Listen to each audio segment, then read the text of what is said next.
हमारी संस्कृति, हमारे संस्कार सदा रहे हमारे साथ। भारत के महान ग्रंथों और काव्यों का संपूर्ण संकलन। सब्सक्राइब करें तिलक।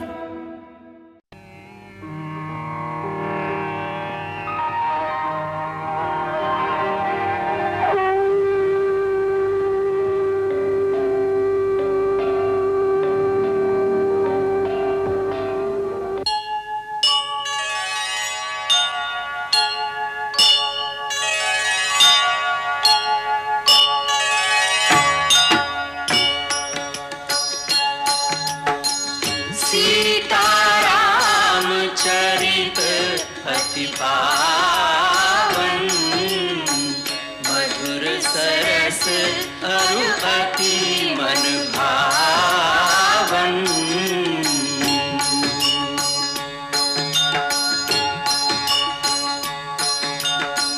पुनि पुनि कीर्तने हो सुने सुनाए,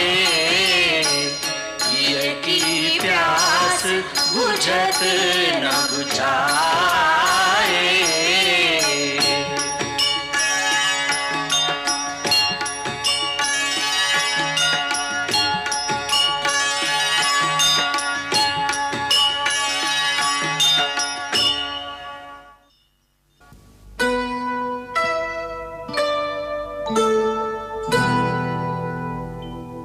मुनि अगस्त मुनि श्रेष्ठ महान, धरे शरीर ज्ञान विज्ञान। विनय प्रणाम परस्पर कीन्हा, आशीष लीना आशीष दीना। राम लखन सिय को आश्रम ले, गुरु गंभीर चले।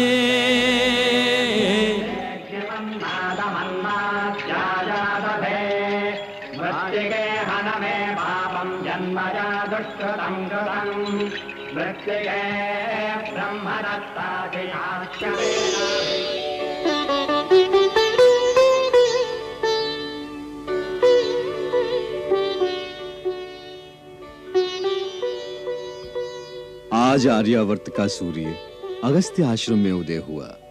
हमारी चिरकाल की अभिलाषा आज पूर्ण हुई। हे मुनीन्द्र, वनवास काल में महामुनि भरद्वाज, महर्षि वाल्मीकि, अत्रि मुनि, सती शिरोमणि देवी अनसुया, सिद्ध जितेंद्रिय शरभंग आदि अनेक मनस्वी तपस्वी महान विभूतियों के सत्संग में व्यतीत घड़ियां जन्म जन्मांतर के पुण्य से प्राप्त हुई हैं। उस पर महात्मा सुतीक्ष्ण के सहयोग से आपके दर्शन तो मानो साक्षात सर्वेश्वर महादेव से साक्षात्कार होने के समान है। अपने सेवक को सदा ही बढ़ाई देना एक अच्छे स्वामी का गुण है। हे राम, तुम तो ये रहस्य जानते ही हो कि स्वयं भगवान शिव भी जिनके नाम का सदा जाप करते हैं, उन्हीं की कृपा से एक तुच्छ प्राणी को भी भक्ति, शक्ति, ज्ञान सब कुछ प्राप्त हो सकता है। ये विनय भाव ही तो आपकी शोभा है। अन्यथा आपकी महत्ता, आपकी महिमा तो देवताओं से बढ़कर है। अपने सूर्य तुल्य तेजस्विता से समुद्र शोषण करने वाले तेजोमय तपस्वी हैं आप। हे दीर्घायु महात्मन, आपकी सिद्धि के सम्मुख नतमस्तक होकर देवता, गंधर्व, सिद्ध, यति आपकी उपासना करके धन्य होते हैं। आज आपके चरणों में बैठकर जन्म सुफल हुआ हम तीनों का। ये दुर्लभ पुण्य हमें अपने वनवास के अंतिम चरण में ही सुलभ हुआ है। जब तुम्हारे दंडक वन में आने का समाचार मिला था, तो हृदय में एक आशा जागी थी कि इस आश्रम में भी तुम्हारा आगमन होगा और हम तुम्हारे दर्शनों से अपने नेत्रों को कृतार्थ कर लेंगे। आज वो आशा फलीभूत हो गई। तुमने 10 वर्षों तक दंडकारण्य में ऋषियों की रक्षा का भार संभाला है। अब तुम्हारे वनवास का जो थोड़ा समय शेष रह गया है, उसे तुम हमारे आश्रम में रहकर व्यतीत करो। ये आश्रम राक्षसों के आतंकों से मुक्त है। यहाँ आकर हिंसक पशु भी अपनी हिंसा भूल जाते हैं। तुम्हें अपनी तपस्या और साधना में यहाँ के वातावरण से सहायता मिलेगी। यह आपका विशेष अनुग्रह है मुनिनाथ।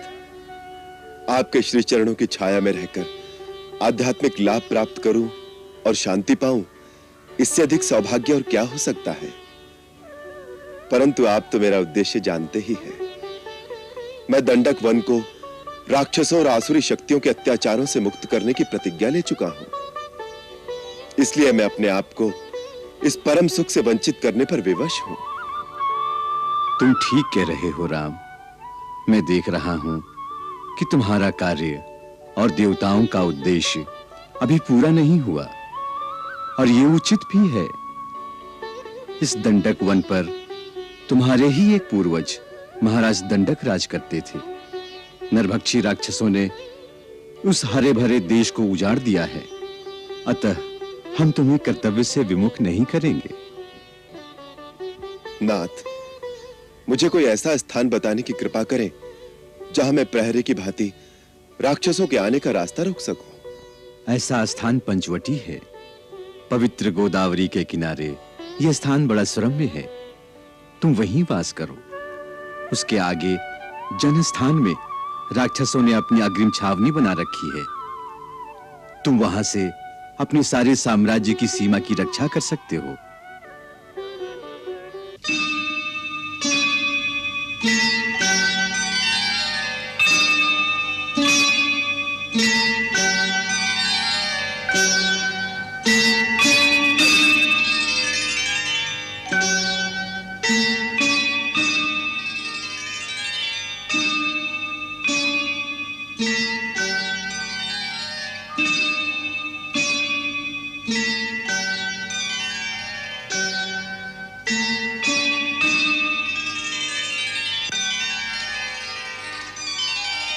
राम, मैं दिव्य दृष्टि से देख रहा हूं कि आने वाले दिनों में तुम्हें अपने कर्तव्य पूर्ति के लिए बहुत परिश्रम करना पड़ेगा। कई संकट आएंगे तुम्हारे रास्ते में।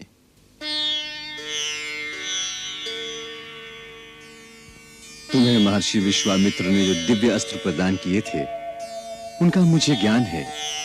परंतु मेरे पास भी जो अस्त्र हैं, तुम्हें उनकी भी आवश्यकता पड़ेगी। इसलिए मैं तुम्हें सब कुछ देना चाहता हूं। मेरे साथ आओ।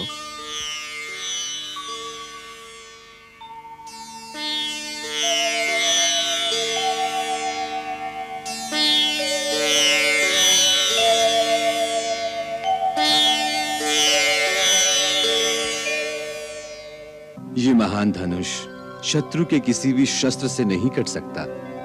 इसे विश्वकर्मा ने स्वयं विष्णु के लिए बनाया था। आगे चलकर महापराक्रमी और अत्यंत मायावी राक्षस वीरों से तुम्हें टक्कर लेनी होगी। इसलिए तुम ये धनुष ग्रहण करो।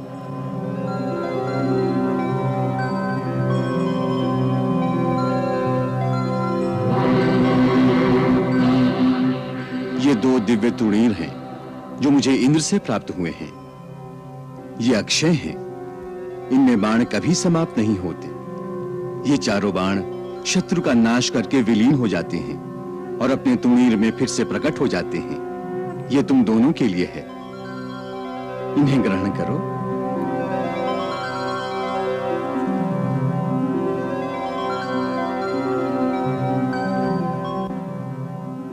ये एक दिव्य खड्ग भी है। इसमें तीनों लोगों को विजय करने की शक्ति निहित है। लक्ष्मण, तुम इसे धारण करो।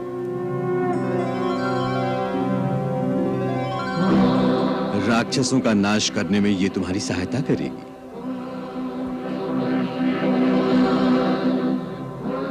राम, ये वो बाण है। इससे शिव ने मेरु पर्वत से बनाए हुए महान धनुष पर अनुसंधान करके त्रिपुरासुर का अंत किया था। यह अमोघ बाण भी मैं तुम्हें प्रदान करता हूं। इसे स्वीकार करो।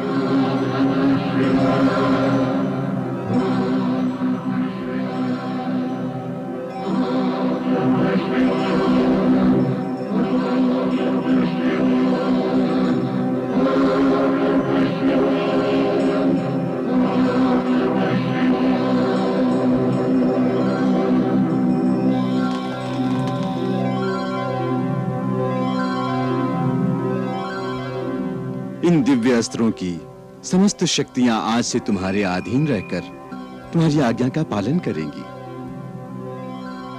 प्रभु, आपकी इस विशेष कृपा से हम धन्य हो गए। राम, तुम सर्वदा विजयी होगे।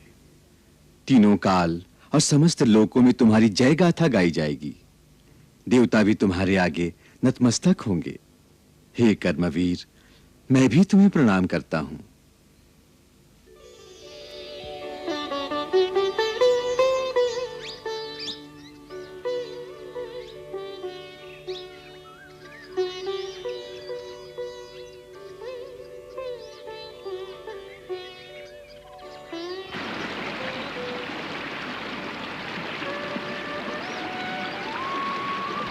भैया, नदी के पानी की ध्वनि सुनाई दे रही है। लगता है हम गोदावरी के पास आ गए हैं। हाँ लक्ष्मण, यही पंचवटी होगी। वो देखो, वो क्या है?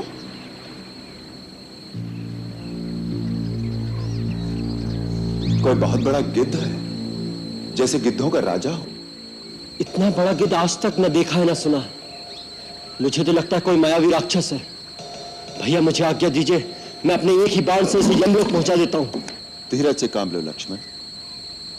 तुम्हें चित्रकूट की भविष्यवाणी याद नहीं? जब तक शत्रु अथवा मित्र का पूर्ण निश्चय न हो जाए, तब तक केवल आशंका से प्रेरित होकर किसी पर वार नहीं कर देना चाहिए, नहीं तो पीछे पछताना पड़ता है।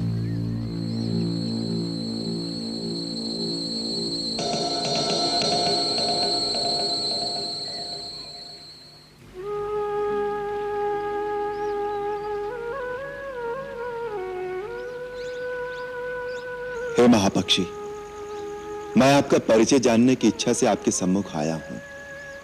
आप कौन हैं और किस उत्तम कुल में आपने जन्म पाया है? यदि आप उचित समझें तो हमें बताने की कृपा करें। मैं इक्ष्वाकु वंशी महाराज दशरथ का पुत्र राम अपनी भार्या और अपने अनुज सहित आपको प्रणाम करता हूं।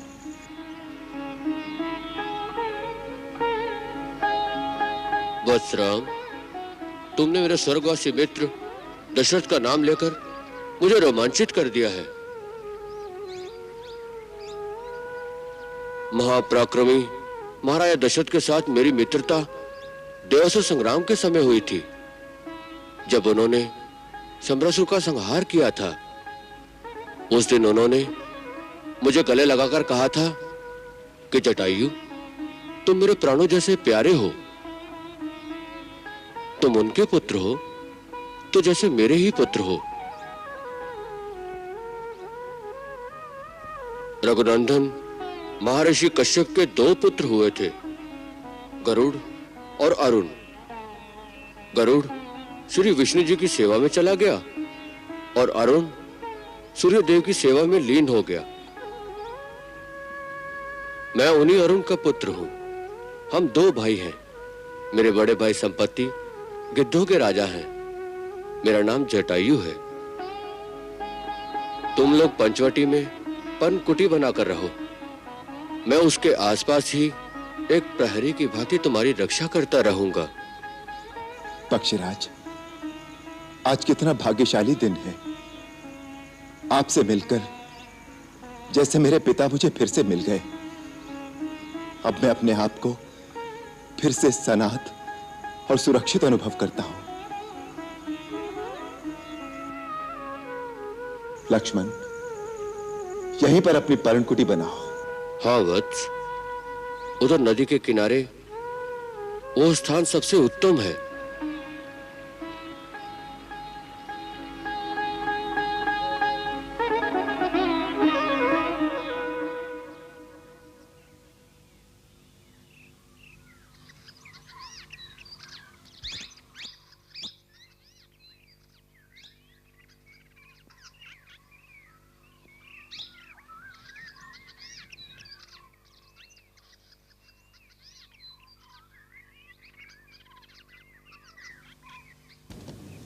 वाह लक्ष्मण, वाह।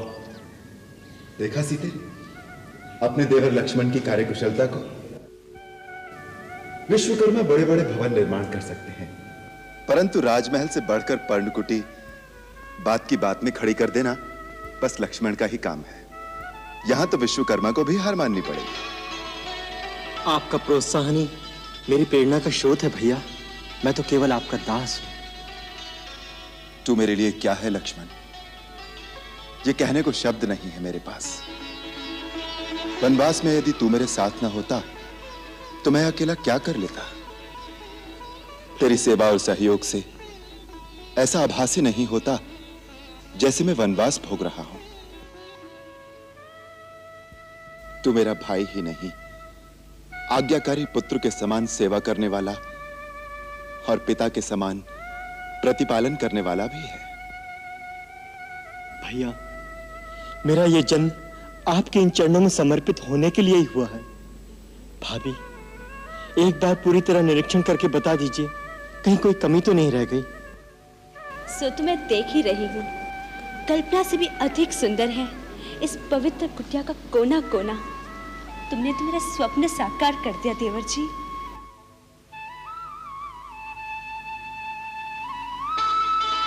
भैया, आप ठीक स्थान पर बैठे हैं। ये स्थान मैंने आपके लिए ही बनाया है, आपके संध्या बंधन के लिए। साथ में फूल भी रख दिए। कैसा है भैया? अति उत्तम लक्ष्मण। इस वट वृक्ष के नीचे कितनी शांति है। तो स्वामी, इसी शांति भवन में हम अपने वनवास का शेष समय क्यों न बिता दें? अयोध्या त्याग कर वन में भटकते भटकते 12 वर्ष से भी अधिक व्यतीत हो गए हैं। अयोध्या। सीते, कैसा पवित्र नाम लिया तुमने। अयोध्या का नाम स्मरण करते ही जन्मभूमि की माटी की सोंधी सुगंध रोम रोम में समा जाती है और उसके साथ ही आती है माता कौशल्या की याद। आपको तो कभी कभी याद आती होगी, पर माता जी की व्यथा का अनुमान आप नहीं लगा सकते।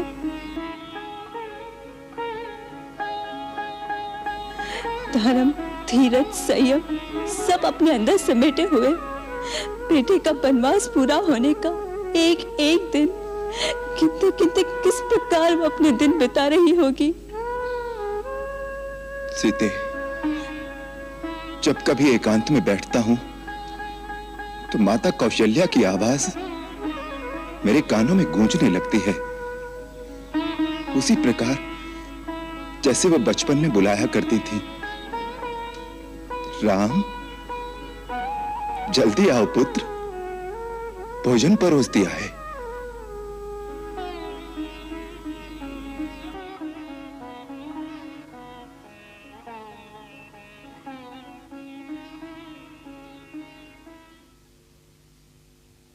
कभी कभी ऐसा लगता है जैसे कि मां अपने महल के झरोखे में खड़ी मेरा रास्ता देख रही हैं। धीरज रखो मां, हाँ धीरज रखो। अब थोड़ा ही समय रह गया है मेरे लौट कर आने में। मैं आ रहा हूं मां, मैं आ रहा हूं मां, मैं आ रहा हूं, मैं आ रहा हूं मां, मैं आ रहा हूं मां, मैं आ रहा हूं।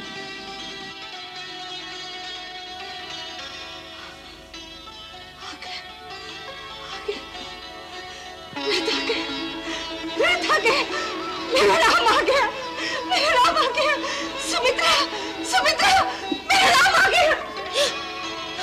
दीदी, रथ आ गया, हाँ रथ आ गया, मेरा राम आ गया, मेरी सीता आ गई, रथ आ गया, रथ आ गया, हाँ रथ आ गया, मेरा राम आ गया। दीदी, रथ आ गया, मेरा राम आ गया, मेरी सीता आ गई।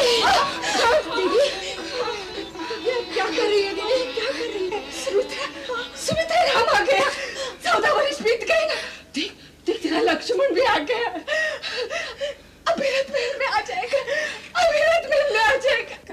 दीदी नहीं, आपको भ्रम हुआ है। 14 वर्ष नहीं बीते, अभी तो 1 वर्ष बाकी है। 1 वर्ष बाकी है? वो कब बीतेगा?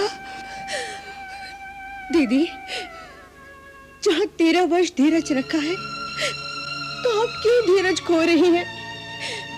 जैसे 13 वर्ष बीत गए, वैसे ये वर्ष भी बीत जाएगा दीदी।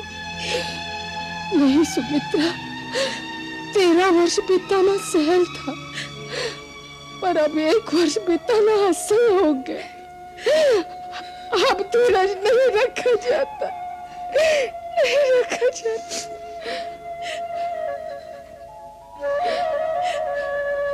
सुमित्रा। हाँ दीदी। यदि काल की गति रुक गई और ये वर्ष न बीता तो क्या करूंगी? नहीं दीदी नहीं, ये वर्ष भी बीत जाएगा दीदी, अवश्य बीत जाएगा। बीत जाएगा? हाँ दीदी, अवश्य बीत जाएगा। चलो दीदी, अंदर चलो, अंदर चलिए।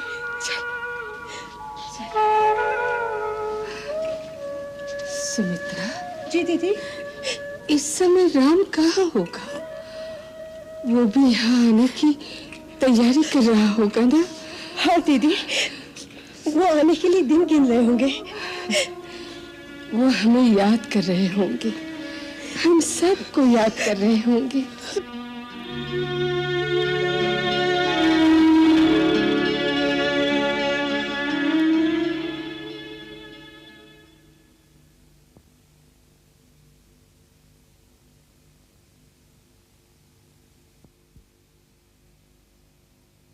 भैया, एक हीन भावना मुझे सदा अपने आप में लज्जित करती रहती है।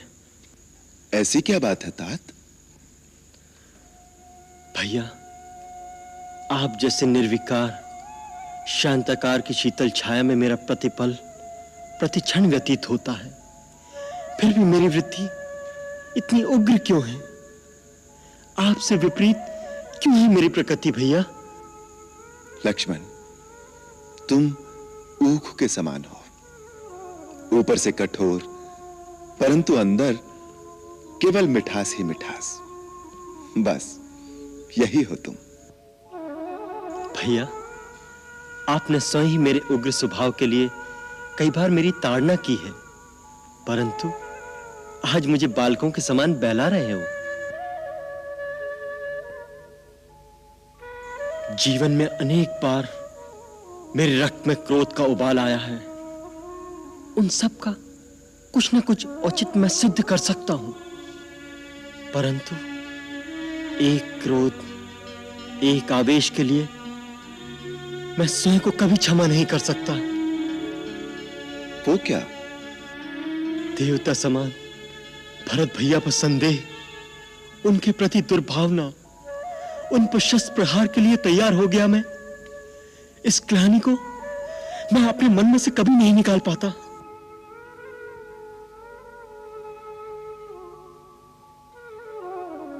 भूल चूक, भ्रांत भावना में भटक जाना मानव मात्र का प्राकृतिक स्वभाव है लक्ष्मण। भैया, पर आपसे कभी कोई भूल क्यों नहीं होती? तुम्हारी यह भावना अपने राम भैया के प्रति असीम श्रद्धा मात्र है। उसी के आवेश में उस समय भी तुम्हारे मन में भरत के प्रति संदेह उत्पन्न हो गया था। लक्ष्मण, वास्तव में तुम भावना प्रधान हो। तो क्या भावुक होना बुरी बात है भैया? नहीं, भावुक होना तो अति सुंदर बात है। भावना विहीन मनुष्य एक हिंसक पशु के समान होता है, परंतु जब भावना पर ज्ञान का अंकुश न रहे तो भावना के आवेश में कई बार भूल हो सकती है। परंतु जो आपकी भांति ज्ञानी न हो, वो अपनी भूल का प्रायश्चित कैसे करे, अपनी भूल कैसे सुधारे? पश्चाताप से। तुम्हारे मन में जो पश्चाताप की भावना है, उसी से प्रायश्चित हो गया समझो। परंतु भरत भैया ने भी मुझे मन से क्षमा किया होगा कि नहीं? क्षमा का प्रश्न तो तब उठता है जब उसने तुम्हें अपराधी माना हो। भरत को तुमने अभी तक पूरी तरह पहचाना नहीं लक्ष्मण। भरत भैया के गुण तो अनंत हैं भैया। उन्हें वही पहचान सकता है जो सागर की लहरें गिन सकता हो। सागर की लहरों से अनंत है भूख की लहरें तेवर जी। अगर वन से लकड़ियां काट के नहीं लाओगे तो तुम्हारी सीता भाभी रसोई कैसे बनाएगी? भूल हो गई भाभी, आप रसोई में चलिए, मैं अभी लकड़ी लेकर आता हूँ।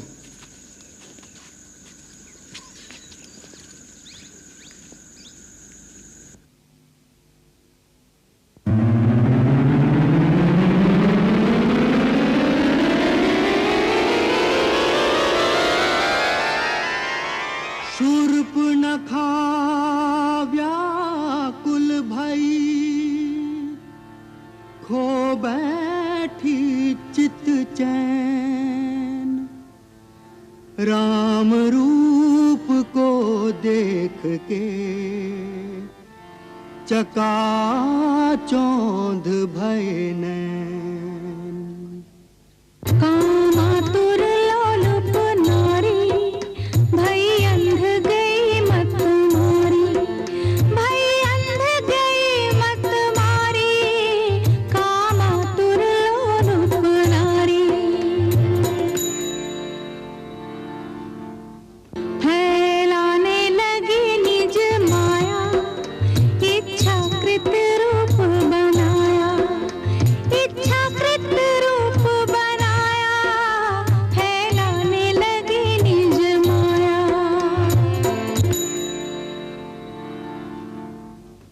अंबर से भू पर गिरी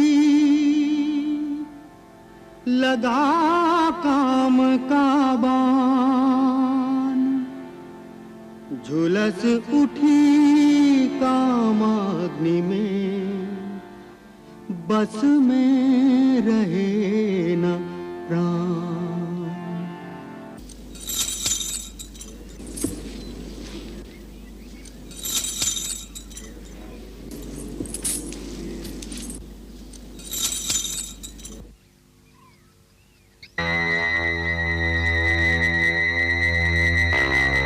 नमस्कार देवी, आपका परिचय? वैसे प्रकृति पुरुष के परिचय की क्या आवश्यकता? तुम पृथ्वी की परम तेजस्वी सुंदर पुरुष हो और मैं त्रिलोक सुंदरी नारी।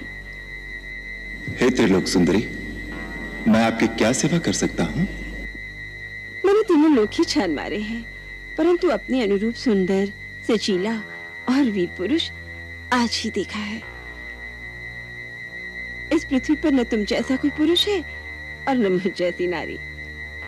विधाता ने हम दोनों को एक दूसरे के लिए ही रचा है, इसलिए पति भाव रखकर मैं तुम्हारे पास आई हूँ। मैं इच्छा अनुसार रूप धारण करने वाली राक्षस कुल की राजकुमारी शूर्पणखा हूँ। मेरा नाम कामवल्ली भी है। राजकुमारी शूर्पणखा? हाँ, लंकेश्वर त्रिलोक विजय रावण का नाम तो तुमने सुना ही होगा। मैं ऋषि पुलस्त्य के पौत्र, महात्मा विश्रवा के पुत्र, महाराज महाबली विश्व विजयी तेजस्वी रावण मेरे भाई हैं। महाबली कुंभकर्ण और विभीषण भी मेरे भाई हैं। इस विशाल जनस्थान पर जिनका पूर्ण अधिकार है, वो पराक्रमी योद्धा खर और दूषण भी मेरे भाई हैं। देवताओं का कोषाध्यक्ष कुबेर भी मेरा भाई है। प्रसन्नता हुई परिचय पाकर, परंतु तुम्हारा परिचय नहीं मिला। तपस्वी के वेश में जटा धारण किए और धनुष बाण से सुशोभित तुम साधु भी दिखते हो और योद्धा भी। वास्तव में तुम हो कौन? देवी, देवताओं के समान पराक्रम वाले और परम धर्मात्मा महाराज दशरथ का नाम तो सुना होगा। मैं उन्हीं अयोध्या नरेश दशरथ का पुत्र हूँ, राम। राम? राम से किस काम की आशा लेकर असुर सुंदरी के कोमल चरण इस कुटिया तक आए हैं? प्रथम दर्शन से ही मेरा मन तुम में आसक्त हो गया है। तुम्हारी रूप यौवन से आकर्षित होकर खिंची चली आई हूँ। पति की भावना रखकर प्रेम अर्पण करने आई हूँ। मुझे अपनी भार्या के रूप में स्वीकार करो। इस पृथ्वी पर तुम जैसा पुरुष नहीं और मुझ जैसी नारी नहीं। हमारा संजोग अजोड़ होगा। आदरणीय असुरबाला, हे भद्रे, क्या तुम मेरी परीक्षा लेने आई हो? नहीं सी पुरुष, मैं आत्मसमर्पण करने आई हूँ। तुम्हारी सुंदर सजीली रूप में मुझे अपने सपनों का कंत मिल गया है। मुझसे गंधर्व विवाह रचाओ।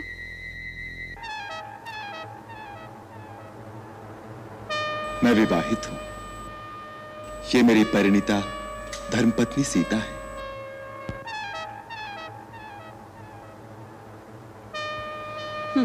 क्या रखा है इस सूखी सड़ी काठ की पुतली सी क्षुद्र मानव स्त्री में? इसे तो मैं अभी खा जाऊंगी। उसके बाद तुम दंडक बन के राजा बनना और मैं तुम्हारी प्राण प्यारी रानी। हाँ, यदि तुम्हें इस पर दया आती हो तो ये भी पड़ी रहेगी हमारी दासी बनकर। हमारे वन प्रदेश में एक नहीं अनेक विवाह रचा सकते हैं। किंतु मैं एक पत्नी व्रत ले चुका हूं, और फिर तुम जैसी स्त्री सौत का साथ कैसे सहन करेगी?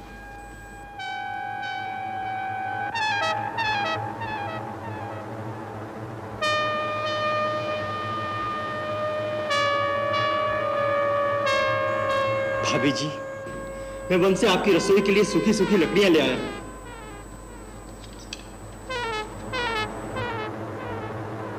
ये कौन है तुम्हारी ही जैसा सुंदर और सजीला? ये मेरा छोटा भाई लक्ष्मण है। अकेला है? हाँ, वन में तो अकेला ही है। तो ठीक है, मैं इसके सन्मुख विवाह का प्रस्ताव रखूंगी। तुम स्वच्छंद विचरण करने वाली नारी ठहरी, तुम्हें मनमानी करने से कौन रोक सकता है? प्रयत्न करके देखो।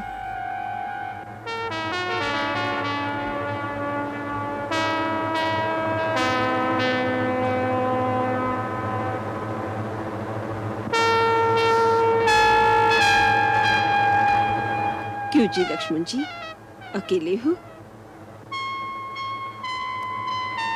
कहिए, आपको क्या कष्ट है? कष्ट नहीं, मैं तुम्हारे लिए सुख और आनंद का प्रस्ताव लेकर आई हूँ। अभी तो आप भैया से कुछ याचना कर रही थी।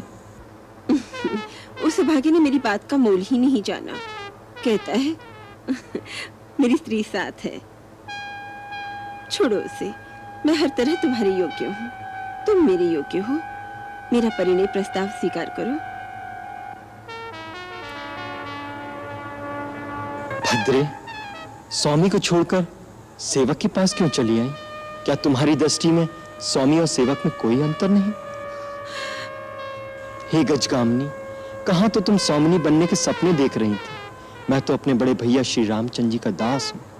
मेरी संगनी बनकर भैया भाभी की सेवकाई करते करते थक जाओगी। रानी बनते बनते दासी क्यों बनना चाहती हो? जाओ, वहीं जाकर अपनी मनोकामना की याचना करो। मैं यहाँ याचना करने नहीं आई। तुम दोनों भाई मेरे प्रेम प्रस्ताव को ठुकरा रहे हो केवल एक शूद्र स्त्री के कारण। इसका तो मैं नामो निशान मिटा दूंगी। तुम्हारे सामने इसे अभी खा जाऊंगी।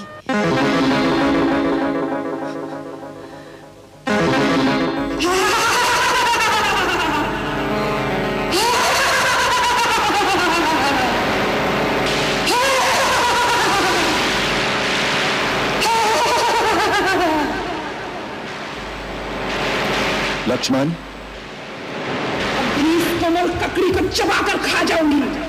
तब तक तुम मेरे साथ विवाह करोगे?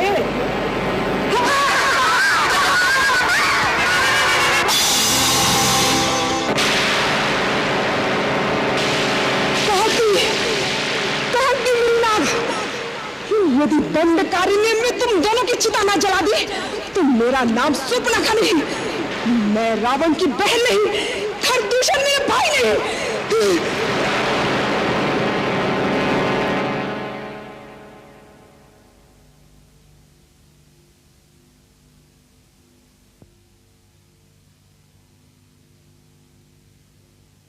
बेचारी अबला। भला कहो भैया। फिर भी अच्छा नहीं हुआ। बुरा क्या हुआ? स्त्री थी। दुराचारणी दुष्टा थी। महर्षि विश्वामित्र ने भी ताड़का वध का आदेश देते समय यही कहा था। ऐसी दुष्टा नारी का वध करने में कोई दोष नहीं। हमने तो केवल उसकी नाक काटी है। एक लज्जाहीन स्त्री जब कामातुर हो जाए तो उससे भयानक और कोई नहीं होता। वो तिरस्कृत होकर अपना और दूसरों का सर्वनाश कर सकती है।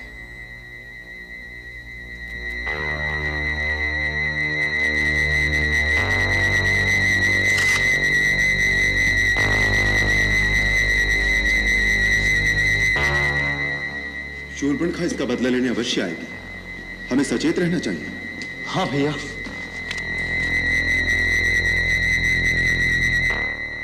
मंगल भवन अमंगल हारी, प्रभु सुदशरथ अजिर बिहारी।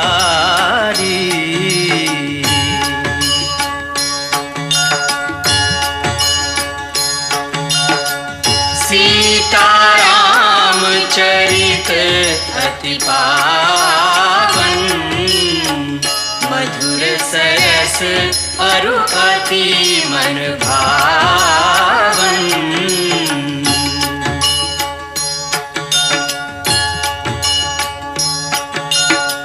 पुनि पुनि कितने हो सुने सुनाए, हिय की प्यास बुझत न बुझाए।